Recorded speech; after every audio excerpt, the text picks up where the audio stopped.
Ever feel like no matter how hard you try, your money disappears the second you get paid? Yeah, I know that feeling all too well, but I've managed to overcome it, and I'm here to show you how to do so too. Hey y'all, Marc Russell here. I'm a financial wellness board member with National Debt Relief. And before I was featured in Time, Forbes, or CNBC, I was living paycheck to paycheck while trying to climb out of $80,000 of debt. So believe me when I say managing and saving your money on a low income isn't just about willpower. It's about having the right system. And that's exactly what we're going to talk about today. If your money feels tight, this is for you. I'm going to walk you through a simple and effective way to manage and save your money, even on a low income. And make sure you stick around to the end because I'm going to give you 5 actionable tips on how to make saving on a low income easier. Let's get into it. To manage and save your money well, you need to organize it by purpose. Here's generally how I break it down. It may sound obvious, but it's good to hammer the structure down. First, your checking account equals money for today. This is where your income goes and where your regular expenses like rent, groceries, and bills get paid. Then your savings account equals money to use soon. Think short-term goals like building an emergency fund, an upcoming family trip, or holiday expenses. You can have multiple savings accounts for different goals. And these accounts help you stay prepared and avoid having to go into debt when unexpected expenses pop up. And lastly, your investment account, which is money that you're going to use later. This includes your 401k, your Roth IRA, or if you're there already on your money journey, your other retirement accounts like asset portfolios or even real estate. It's not money that you touch now, but is meant for retirement or big life goals down the road. Get it? Got it? Good. Now, even though I really want to tell you how to split your money between the different accounts, I can't. That's because your life is your own. This split may look different for anyone based on your unique financial situation. Generally, you want to make sure some portion of your income touches all 3. You might follow the 50-30-20 rule, where 50% of your income is going to go into your checkings that pay for your expenses, 30% for savings, like your emergency fund, and 20% for your investments. Or you can consider an 80-10-10 rule, or something totally different. The key here is to make it yours and make it sustainable. But how do you come up with those numbers? I'm going to tell you a secret.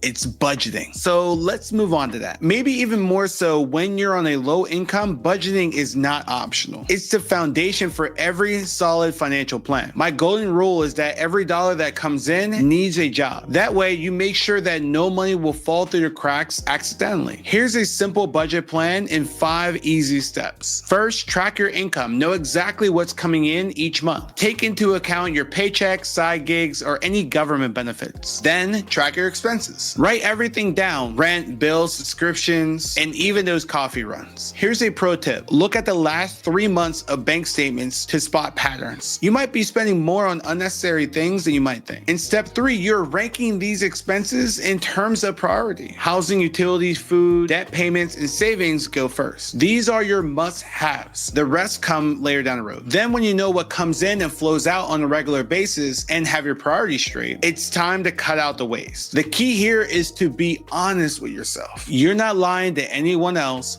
but yourself. So it's best to be truthful. Are you spending your money on stuff that you don't need? Maybe it's a subscription that you forgot to cancel. Or are you eating out maybe a bit too much? This step is one of the most important steps out of them all. And it can really make the difference in your savings account. When I did this about a decade ago, I actually cried because I got to see how much money I was spending on things that didn't really matter or didn't have anything to do with my goals. So let me tell you, it is part of the process because that crying completely transformed my life. Now, with all this information, we're going to create a realistic plan. The key here is to build a budget that you can actually live with. It needs to be sustainable to last. And here's another pro tip to do so. Leave a little space in your budget for fun. Yes, even on a tight budget. This can include your $20 monthly treat yourself fund. I still do one now and I call it my fun money, where I could do anything that I want with that money. Here's the mindset shift that will truly make the difference. Saving isn't what you do with the extra money. It's something that you build into your budget from the start. So make room for it. That's how you can finally start saving for your financial goals. And if you want more help with creating your budget or creating space in your budget for savings, check out National Debt Relief's free budgeting 101 guide. And if you want to make it as easy as possible for yourself, here's their list of top budgeting apps that you can use. It's all about making it work for you. All right, you got your budget ready to go? Good. Creating a budget is only your first step though. What really matters is what you do when your paycheck lands, and and how you stick to your budget. So here's my routine. Step 1 is paying yourself first. As soon as your income hits your checking account, transfer the amounts you budgeted into your savings and investing accounts. This could be for your emergency fund, a future goal, or retirement. Treat your savings like a bill. It's non-negotiable. In this step, what I'd always try to do is automate the transfers. Schedule your savings and bill payments to process the day after your payday. This minimizes the temptation to spend what's already been earmarked and ensures you're sticking to your budget without you even having to think about it. After your bills are paid and you've transferred money to your savings and retirement accounts, you have what's left after spending. The rest of your money stays in your checking account for the living expenses for the month. This is your budgeted spending money, so use it wisely. Then in the last step, you're going to track and adjust. So throughout the month, check your progress. Are you sticking to your budget? Be honest here. Again, you're only lying to yourself. If you see yourself overspending, try to make a small adjustment the following week, not the following year. It's very key to stay on top of your finances so you don't run into nasty surprises down the road. Building this routine helps you stay disciplined, even when your income is tight. And even more importantly, it makes savings automatic. You're not relying on willpower anymore. You're relying on systems. Now let's bring it all together. Use your checking account for daily spending. Use your savings to build your emergency fund and hit short-term goals. And use investments to grow your wealth over the long haul. When you have a financial foundation in place, create a budget that reflects your reality. Make it sustainable, have some wiggle room. Then stick to a routine that pays itself first and covers your essentials. Saving on a low income really is possible. It just takes a well thought out plan. And now, as I promised, let me give you a few actionable tips for saving money on a low income. Start small and build. If all you can save is $5 a week, that is a win, my friend. What matters most is building the habit consistently. Use windfalls wisely. Did you get a tax refund or maybe birthday cash? Before spending it, put a chunk into savings or use it to pay off high interest debt. Set savings goals. Whether it's $100 for car maintenance or $600 for an emergency fund, having a clear goal and deadline makes savings more focused and motivating. Scrutinize your spending. Go through your expenses and give them a thorough and honest look. It can reveal hidden savings in your expenses, since most people spend money on things that are unnecessary. Think coffee runs, subscriptions, or ordering food. Here you can truly make a difference for your savings account. And lastly, again, make saving automatic. Set up recurring transfers, even if it's a small one, so it can all happen automatically. This is truly a game changer. You don't even have to think about putting money in your savings anymore. All right, y'all, that's it for today. Saving on a low income is possible, and I hope I've opened your eyes today. Remember, it isn't about waiting until you make more money. It's about organizing your finances well, building a smart budget, and creating a plan that puts savings first. And with small, consistent actions, you too can start building out that savings account. You got this. And please remember, if you're currently struggling with debt or looking for help to find a solution, reputable debt relief companies like National Debt Relief could help you in your journey of becoming debt-free. The solution to your debt problem might be closer than what you might think. National Debt Relief has in-house debt experts who are there to support you every step of the way. If you have any questions or would like to check their accreditations or reviews, or would like a free no obligation debt relief consultation call with them, visit their website at nationaldebtrelief.com. If you happen to have any other questions regarding any other financial related topic, check out their other videos in the series on National Debt Relief's YouTube channel. It's our goal to make very complex financial concepts that you hear every single day. We want to make them easy so you can transform your financial life. Thanks for watching. We'll see you on the next video.